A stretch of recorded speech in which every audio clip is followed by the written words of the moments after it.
Good afternoon, everyone. My name is Nuha Khatib, and I'm an audiologist and lecturer in the Communication Sciences and Disorder Division at the Faculty of Health Science. Welcome to our Open Day presentation.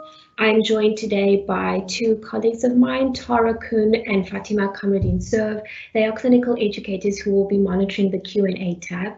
I'm also joined today by Suleila Harris. We will be able to answer any student-related questions that you have. We are looking forward to telling you more about our programs and answering any questions that you may have. So throughout this presentation, we are eager to engage and interact with you. There will be times when I ask you a question and we'll be using Mentimeter to see the responses from all of you.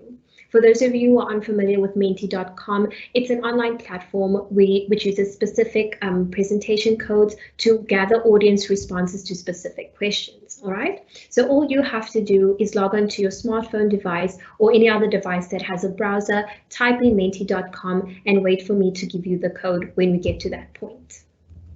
So if you would like, you can make your way to Menti.com on your device. So long. In this presentation, I will be covering the following aspects. I will first be providing more information around the CSD professions, which include speech language therapists and audiologists. I will outline some of the good qualities of a CSD professional or what type of personal attributes make up a good CSD professional. I will also be discussing some of the main career options for both audiology and speech language pathology. I will outline the academic requirements to the CSD program and also outline what the journey to becoming a CSD professional may look like. We will then end with two of our students giving you an overview of what the student perspective at UCT is like, and then finally open the floor to any questions that you may have. So let's start with talking about the speech language pathology degree and profession. So before I provide more information, I would like you to all answer the following question on Menti.com. So in Menti.com in your browser, you're going to type in the above code and answer the question a speech language therapist helps people with, and then you are given those options as listed on the screen. You are going to select all of the options that you think a speech language therapist helps with. So swallowing difficulties, difficulty speaking in public, pronouncing words clearly, voice difficulties, and learning difficulties. You can select any and all that apply. Okay, so you're going to log on to Menti and you're going to type in the code 41303157, and then as the responses come in, it will change the graph that you see. Right, so we've already got a few responses. Most people are saying swallowing difficulties, difficulty speaking in public, voice difficulties. Okay, so we're just going to give it a few seconds while everyone votes. All right, so pronouncing words clearly seem to be the dominant one. Okay. All right, so let us see. So most of you said pronouncing words clearly, and the answer is actually all of these aspects is what a speech language therapist helps with. So most of you did put in most of the responses, but the predominant one was pronouncing words clearly. So what do speech therapists do? Speech language therapists or speech language pathologists are specialized health professionals who are responsible for the assessment and management of speech, language, and swallowing disorders. A speech language therapist can work in a variety of settings and fields. Many speech therapists work in school settings where they provide individualized therapy to children who have speech, language, or learning difficulties.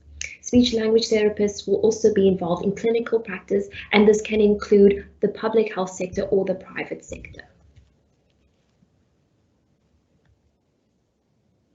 Some speech language therapists specialize in swallowing disorders, a disorder also known as dysphagia. Now, dysphagia is a condition that can be caused by a stroke or certain diseases, and speech language therapists are crucial in the rehabilitation team for these patients. There are some speech language therapists that also help new parents who have babies with swallowing or feeding difficulties.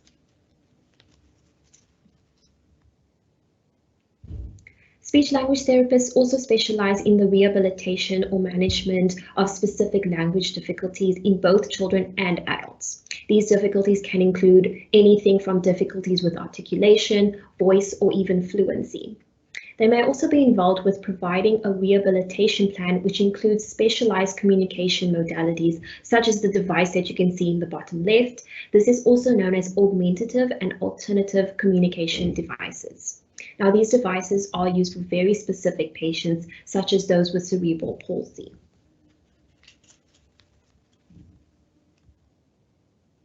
Speech language therapists can also work with cancer patients who had their voice box removed, or also known as a laryngectomy, and this is displayed or depicted in the slide on the screen. Right. So that was just an overview, a brief overview of what speech language therapists do. Now we're going to talk about what audiologists do. Now, one more time, I'm going to ask you to hop onto menti.com. You're going to type in the code again. It's the same code if you haven't logged out. And I want you to answer the same way that you answered the first one. An audiologist helps people with balance difficulties, hearing loss, wax blockage, choosing hearing aid technology, or listening difficulties. You are going to choose any and all that you think is applicable. Let me just make my way.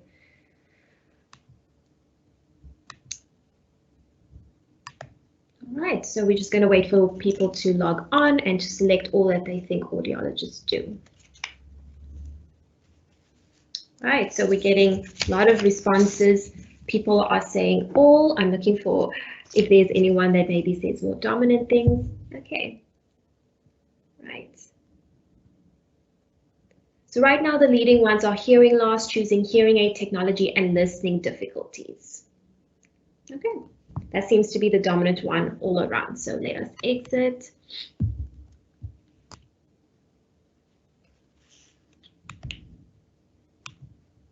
Okay, so this one again was all of the above is what an audiologist helps with, and we're going to discuss more in detail now. So as audiologists, we are specialized health professionals who are responsible for the assessment and management of hearing loss, balance disorders, and other specialized ear-related disorders such as wax blockage. Our patients include both adults and pediatric patients, and similar to speech therapists, we can work in a variety of settings and fields, including clinical practice in both public or government settings and private settings. We can work at deaf schools and may also be involved with occupational health and safety teams, such as in the mining or construction industry, where risk of permanent hearing loss is high in employees. What you're seeing on the slide, the top two pictures are some of our lovely students who are using hearing testing equipment on each other, similarly to the bottom left photo, which is also depicting a hearing related test. Then on the bottom right is a little baby that's being set up with one of our newborn hearing testing equipment. So we're able to test, as I said before, both pediatric and adult patients.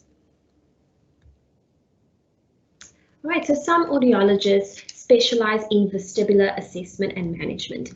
Vestibular refers to dizziness, vertigo, or balance-related disorders. We are able to test and provide rehabilitation for those patients who have a vestibular disorder, such as positional vertigo or Meniere's disease. We sometimes work alongside ear, nose, and throat specialists and physiotherapists in this area of practice. So once we have diagnosed the hearing loss, we are then involved in the programming and fitting of appropriate hearing aids or other hearing devices. The programming and fitting of hearing technology requires specific knowledge on not only the human ears and human hearing, but also technology and acoustics. We are also involved in hearing rehabilitation, which can include listening practice and therapy with patients who have been fitted with hearing aids and need to become accustomed to their new sound.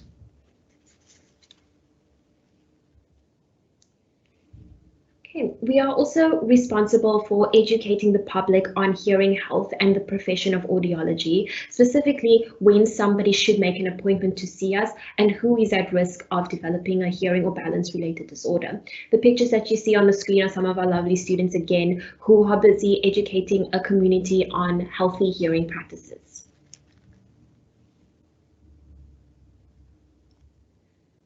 Okay, now that we have outlined briefly the two professions and two programs, let's talk about what are the academic requirements for acceptance into the CSE program. If you are wanting to study either audiology or speech language pathology, the requirements are listed on the slide, and this will also be on the UCT website and handbooks. So what happens after you get accepted? What does your journey as an audiologist or speech language pathologist look like? Firstly, both degrees, you need to complete 4 years of training, and this is followed by a year of community service in South Africa. So this is a year where you will work with work within the National Department of Health. So you will be placed at a government facility such as a state hospital or state clinic. After you complete this, you will then be registered as an independent health practitioner where you will be able to open up your own practice. With the CSE professions, there's also the possibility of pursuing further postgraduate studies or research. With that, you're able to obtain a master's degree, and this is completed usually within 3 to 5 years. And then after that, a PhD or doctorate. And completion of this depends on the research. The research careers for CSD opens the doors for specialization in a specific field and careers in academic and research. In South Africa, our professions are growing rapidly, and the research in particular is booming and making notable contributions to the global world or community of audiologists and speech language therapists. So the qualities of a good communication sciences professional include excellent communication skills and excellent problem solving skills, as well as patience, integrity, and most importantly, a passion for helping others. So before I hand over to the next part of our presentation, I'm going to leave my section with this quote, which encompasses why we as communication professionals do what we do. It says, "Never assume a person who has difficulty communicating has nothing to say." As CSD professionals, we are strong advocates for those who have speech and hearing difficulties.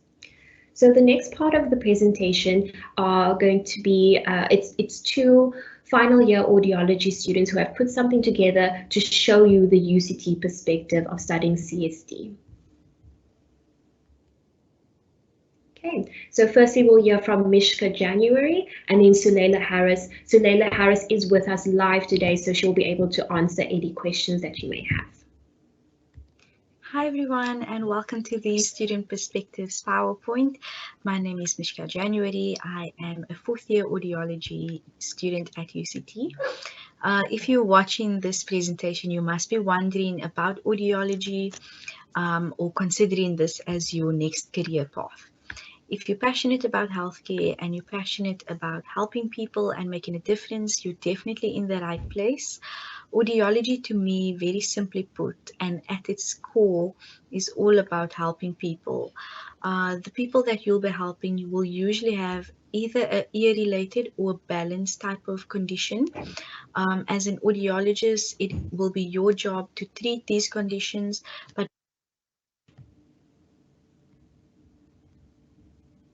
more importantly, it is to help people that are affected by the conditions. So this means understanding your patients, what is important to them and their families in their particular context, and how you can best take care of their needs. I absolutely love audiology because it allows me to meet and interact with different people from all walks of life. We work with newborn babies, with adolescents, with adults, and with older adults. So this career has been allowing me to make meaningful connections with people, and it keeps me fulfilled because I know that everything I do, I'm doing to help a patient, and I'm doing it because I know that it's making a difference, which is essentially the goal when it comes to healthcare and rehabilitation. My passion thus far has been to work with older adults. They're just always so sweet and always have so much wisdom to offer. And it's just such a pleasure to work with the older adults. And maybe I'm a bit biased because my first patient ever that I fitted with a hearing aid was an 89-year-old profoundly deaf male. He could hear almost nothing. He was experiencing depression, and he was isolating himself from his family. He wasn't communicating very well. So he was just not having a good time. My clinical educator and I were able to assist him. He was so grateful that he actually teared up. After he was fitted with the aid and he could hear so much better and communicate with his wife and with his kids and his grandkids. So this type of patient experience is when I knew I was in the right career, because I could actually see the difference that I was making. I really hope that you choose audiology. It won't always be easy. Nothing worthwhile ever is. But I promise that in this career, you'll grow as a person, as a student, as a clinician, and just as a human being. Thank you so much. That's all that I have to say. On the next slide, you'll see some pictures of my experience as at UCT. Thank you. So my journey at UCT and my experience at UCT is that I started in 2019 as well. Mishka and I started in the same year. And I found that my journey at UCT was filled with a lot of interesting courses. These courses included anatomy, particularly of the head and neck, which was important now, which is much more important, and it comes to life a lot more in my final year, where I constantly see patients almost every day. And it also touches on physics as well, which was it's more university physics, so it's focused on autoacoustic emissions and electrophysiology. It sounds like gibberish right now, but it is super interesting as well.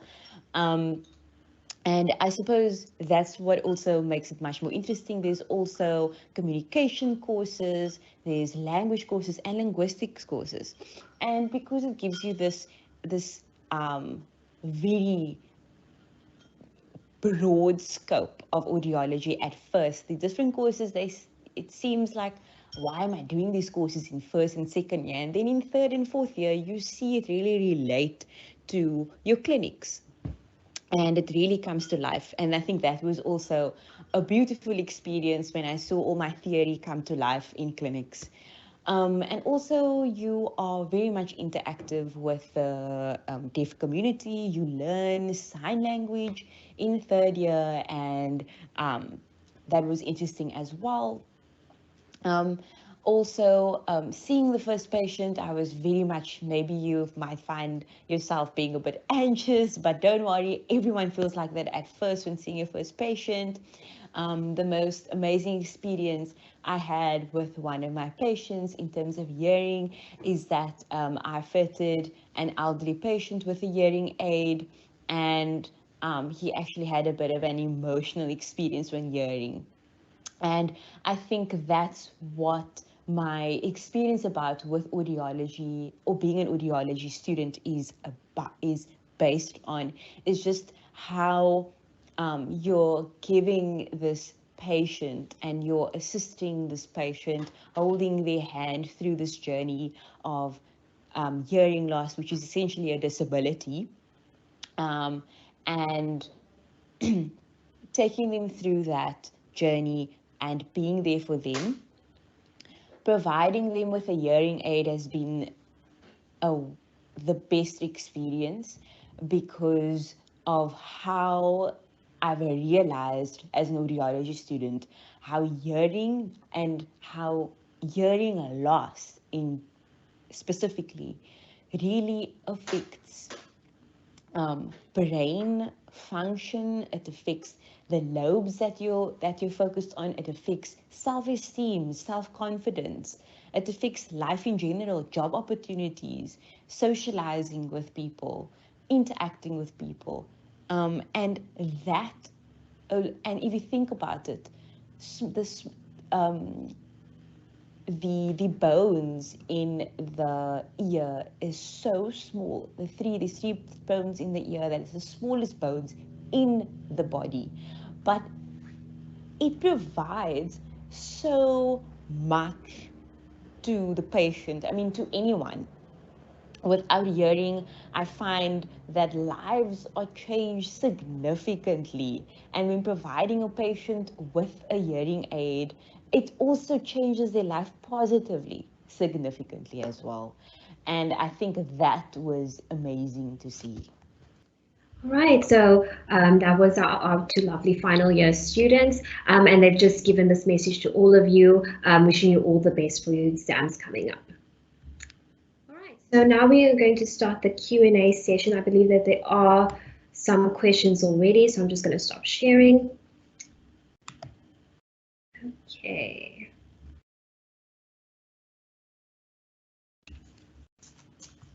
All right, so we have two questions here. Hi, Tara. Hi, ladies. So we've had a question about whether audiology is likely to always be, and speech is likely to be in demand. Okay, so I can take that one. So yeah, so audiology in particular is a very exponentially growing and developing field. So that's a very good question. We are not simply technicians just fitting hearing aids to hearing loss. We are very much rehabilitation professionals. And what that means is we are patient-centered or person-centered, providing care that's not just, like I said, fitting the technological device, but really helping each and every aspect of the patient's life, for example, work, social life, personal life, home life, and that requires that human aspect, which cannot be replaced. So yes, audiology will always be in demand. It might be changing rapidly. I mean, the audiology profession now is definitely not what it was 20 years ago, but for the better. It's always changing, always progressing. And yeah, so yeah, we are definitely in demand. Okay, is there another question? Thank you, Nuha. One of the questions, asked about audiology and speech therapy. What happens if we do not take physics at high school? Okay, so I can answer that, and I don't know if someone is maybe in the admissions in the meeting right now, but I think if I might be standing corrected that you need either physics or life science, so either or of the sciences is accepted. So if you took only life sciences, that's fine. If you only took physics, that's also fine. Just one of the sciences is accepted, but you can obviously just confirm that when you're applying. All the information will be on the UCT website. This was just with regards to marks.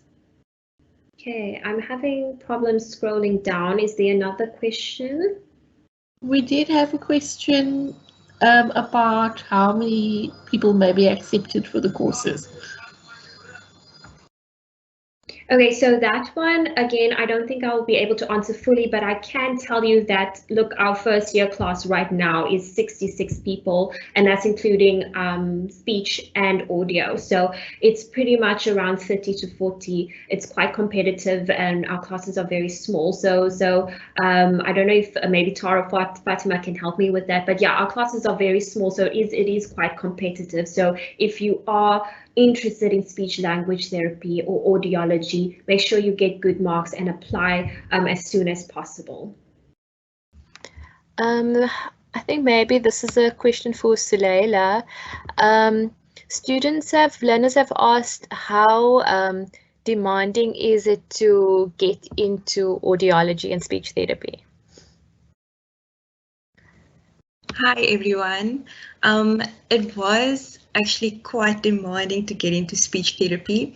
I remember that my marks were not good enough in high school, and I did BA at UCT and then managed to get a better average or aggregate, and then got in a second time.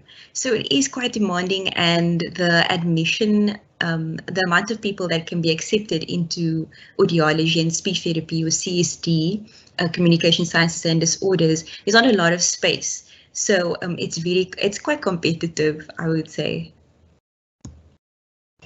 Here we have another question saying, where can I find out more information about the courses? About the courses, so either audio and speech therapy on the UCT website, the list of courses, course modules should be on the website for each year. So you'll see a nice breakdown, year 1, year 2, year 3, year 4. And yeah, so that should be on the UCT website to which specific courses we take. Another question, do you get a certain age group you want to work with? Okay, so I'm going to maybe answer that twofold. So during your studies, you're going to be doing everyone. So you're going to be testing the full age spectrum, but afterwards you can obviously specialize and decide, okay, maybe you just want to be an adult audiologist or maybe just a pediatric speech therapist. So you can decide after graduation, but during your training, you will have exposure with the whole age spectrum. Right. Are there any other questions? We did have another question about studying sign language. How long do you have to learn or study about sign language? Okay, so it is a year-long course. I see that the moderator is saying that time is up. So final question, it is a year-long course. And so, as Sundela said, it's in your third year that you do it. So yeah, it's a year-long that you do it. All right, so I'm going to say good afternoon to everyone. All of the best, and thank you for joining us for this presentation. Good luck with your exams and your admissions. Bye, everyone.